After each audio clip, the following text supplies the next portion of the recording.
I don't like Persona 3 Reload as much as I should. For the most part, it's a good game, even a great one, but something was off to me in a way that was tough to describe. In this video, I'll try to describe it anyway. The original was updated in so many needed ways that it feels wrong to focus on the missteps. But buried in the jank of the original title, there was a diamond ready to be polished. And to see Reload get almost all of the way there, only to leave the last 5% covered in dirt, is extremely frustrating.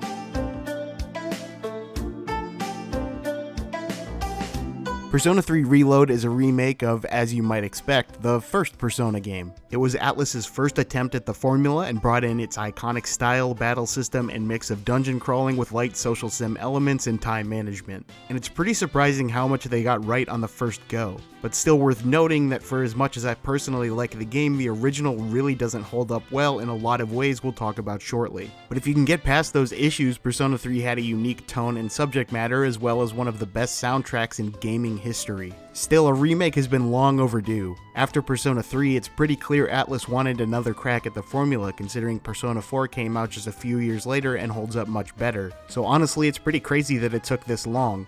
Obviously, when discussing a remake, I'm going to have to make some comparisons to the original, but I'll try to keep it easy to follow for anyone who hasn't played either that or Reload. Most of what it needed was just modernization, things like deaths being less punishing, additional combat depth, and fixing a few baffling design choices like not being able to directly control party members. That last one was actually a pretty decent idea in theory if they'd have incorporated it with the social link system, but it would have required much better AI than what they seem to have had access to at the time, so what are you gonna do? As with every other Persona game, you play as a person who needs a haircut who discovers a mysterious secret about the world. In this case, that there's a hidden 25th hour in every day. This time is called the Dark Hour, and while most people turn into coffins during this time, a select few remain conscious in order to fight crime. You're briefly placed into a dorm that coincidentally also happens to be the dorm where all of these crime-fighting teenagers live and join their merry band after a brief encounter in which you summon your persona by committing Sudoku. The main loop of the game is going to school and building social relationships by day while exploring a giant tower called Tartarus that shows up at night. Tartarus features randomly generated floors with bosses every few floors and a whole bunch of enemies to fight on the way there. The social relationships work as you might expect. By spending a time slot during the day, you can grow closer to one of a few dozen side characters, each with their own unique story.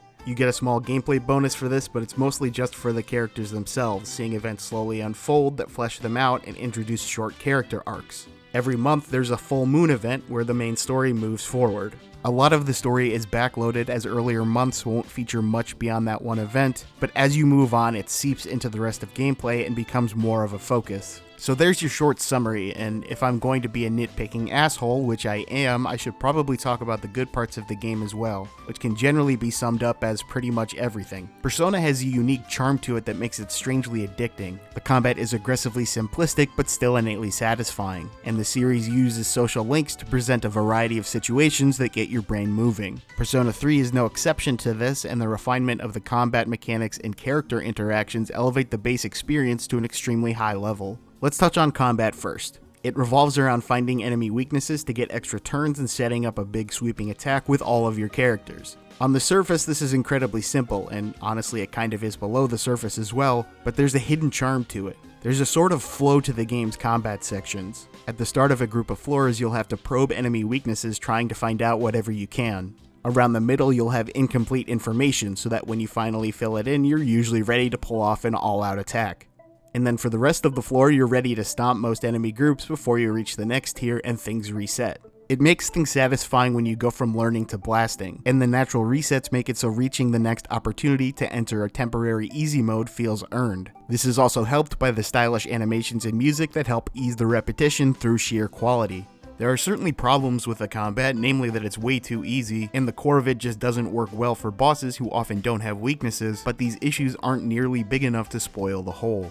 The updates here are a success. There's an undeniable head-smashing charm to the difficulty in the original, but I'd much rather have the smoother experience Reload presents. Reload's story has also received plenty of updates to improve an already strong foundation. Later Persona games would explore a variety of themes and ideas in a way that sometimes could make it feel scattered and broad. In contrast, Persona 3 was laser-focused. This game is about death. It's what the main story is about, there's imagery all over the place, and nearly every social link involves death in some way. This can be literal death or figurative death like the death of a marriage or the death of a game. In this focus, it feels like the theme ends up being fully explored. The uniqueness of pairing the heavy subject matter with the mundanity of everyday student life is part of the reason people still enjoyed the original Persona 3 despite its many issues. The social links are almost completely unchanged, but their focus on death makes them interesting despite their age. Seeing the variety of ways in which the game approaches the same basic theme makes it easy to make connections between them. It has you comparing each link in your head without even realizing it. They're a huge standout, and I think newer Persona fans will enjoy the subtle ways in which the approach was different the first time around. But the big surprise here is the character interactions added with your party members. At first, these seem to be small token inclusions. Male characters who previously didn't have any social links now have additional side content fleshing them out. But removing the requirement of having 10 steps allows these events to flow a lot more smoothly. The result is characters who were flat or purposeless now feeling more like a part of the team. And honestly, it's the female social links that now seem a bit lacking by comparison, as they aren't accessible until very late into the game. There's also smaller events like cooking or gardening that add some additional development, and everything just feels pretty seamlessly integrated. There's just a lot of little pieces of dialogue that bring things closer to what you'd expect in a modern-day character-focused RPG without compromising any of the original vision. This is legitimately the most you can expect from what is meant to be a faithful remake, and Atlus deserves a ton of credit for walking this line. This is a great story both for people who have played the original and those who haven't. And I'd be remiss if I didn't mention the soundtrack because holy mother of God, this thing is outstanding. Almost all of the tracks have been redone or updated, but only in minor ways outside of one big one, which is a new singer. I think there probably should have been an option to use the old versions, but it's a nitpick. It was one of the best soundtracks ever, and it's still one of the best soundtracks ever. There's more positive things I could say about the game, honestly a nearly endless number of them. But that's not really what I want this video to be about. You can watch any number of videos on YouTube on how good this game is, and they're mostly correct. Despite any issues I have, this is still a very strong 8 out of 10 experience. But there's definitely issues here that bothered me, problems that weighed the experience down. Persona 3 has one major problem, and broadly speaking, that problem is structure.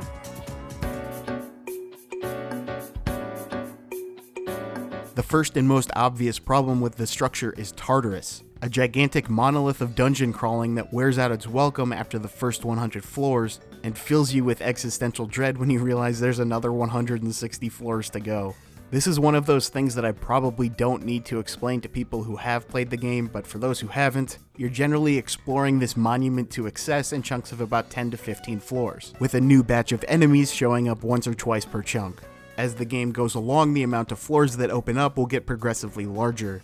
So once you reach the end, you'll be at this sucker for quite a while, which doesn't mesh well with the game's general lack of difficulty. It becomes a frustrating obligation you need to do just to push through to the more interesting story elements of the second half. This isn't helped by the revised Arcana system. After each battle, you get a choice of a few cards to pick from, which offer bonuses like extra experience, money, that sort of thing. But as you move through the game, you'll also unlock more powerful cards in shuffle time that have more long-term bonuses. Things like increasing all-out attack damage, getting more items from objects, and increasing the number of cards you can choose. These bonuses will last until you leave Tartarus. This encourages sticking around for longer amounts of time, which in theory is fine, but it sort of compounds the issue. It's an interesting system by itself, but promoting longer stays in Tartarus slowly becomes more and more of an issue as it becomes less engaging. The game does its best to mitigate this by introducing some new mechanics in the back half, but it still boils down to just more combat, which you're already doing too much of. The solution here was to spread things out more, which the game sometimes tries to do with late in the month rescue missions to send you back in, but it needed to go further. The original Persona 3 had some stupid mechanics like fatigue, but that stupidity was in aid of forcing the Tartarus exploration to be more segmented. Minus those mechanics and with easier overall combat, it trades outdated but synergistic design for more modern design that clashes with the rest of the game. Another issue is the full moon events themselves, and this issue is less about what got added and more about what didn't. A great way to break out of the monotony of Tartarus would have been fleshing these events out more, turning them into mini dungeons or adding more interesting combat challenges. This strikes me as the biggest missed opportunity in the entire game because they really didn't need to do much. Extending these segments from 5 minutes to 20 or 30 would serve as a bit of a reward for trudging through Tartarus, especially later into the game, but the result is the exact opposite. As the game goes along, these events become less involved, usually boiling down to cutscene boss. The game desperately needed to inject variety away from the dungeon crawling, but it instead sees less and less as the game goes along. This certainly isn't an issue unique to Reload, but Persona 5's fleshed out and unique dungeons were such a huge step forward for the franchise that seeing stuff added retroactively in that vein would have been absolutely massive, and the Full Moon events were the perfect opportunity to do so.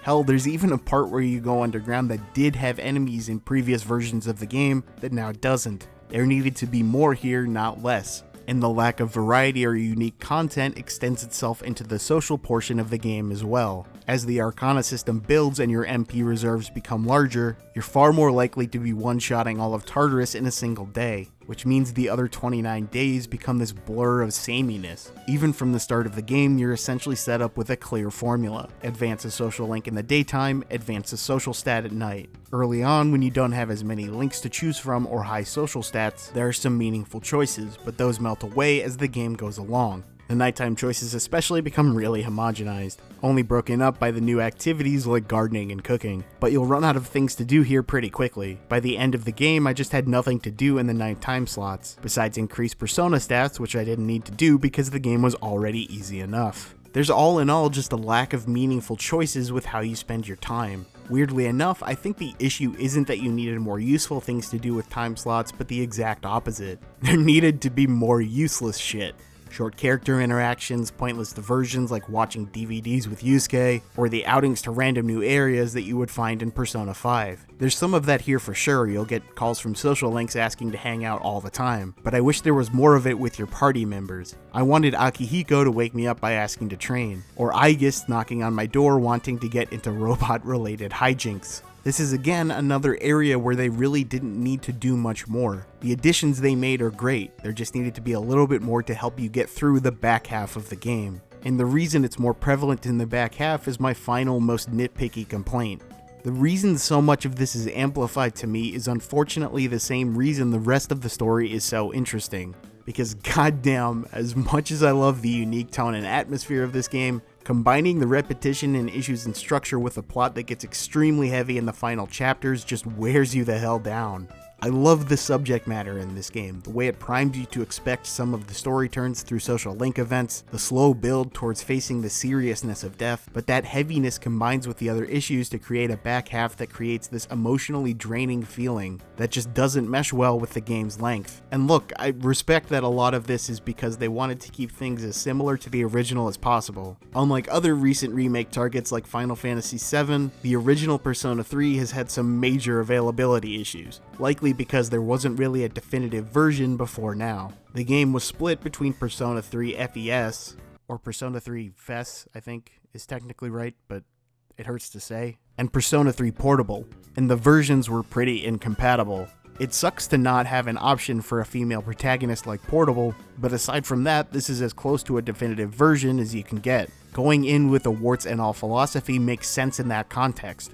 And considering I don't even have a TV compatible with my stack of dust that was once a PS2, I'd rather have not enough changes than too many. It's why I qualify these issues as nitpicks more than deal breakers. In the end, I think the direction they chose was the right one. The nature of making a video talking about issues is that I'm always going to come off more negative than I really felt, but I still genuinely recommend this game.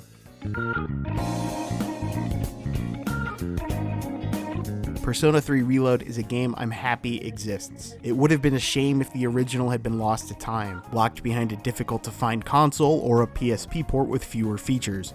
It needed to happen, and the fine line of adding new story content while also not interfering with what made the original unique was walked extremely well. In the end, it's a great game, but it was so frustratingly close to solving its biggest issue. Had it gotten there, it would have been one of the greatest remakes of all time. Thanks for watching. I don't want to set up a Patreon or anything like that until I can get more consistent, but I will throw a link for one-time donations in the description. I make these videos for fun more than anything else, but they do take a while, so any support is appreciated. Feel free to sub and comment if you enjoyed it. It helps the video not get lost in the YouTube algorithm.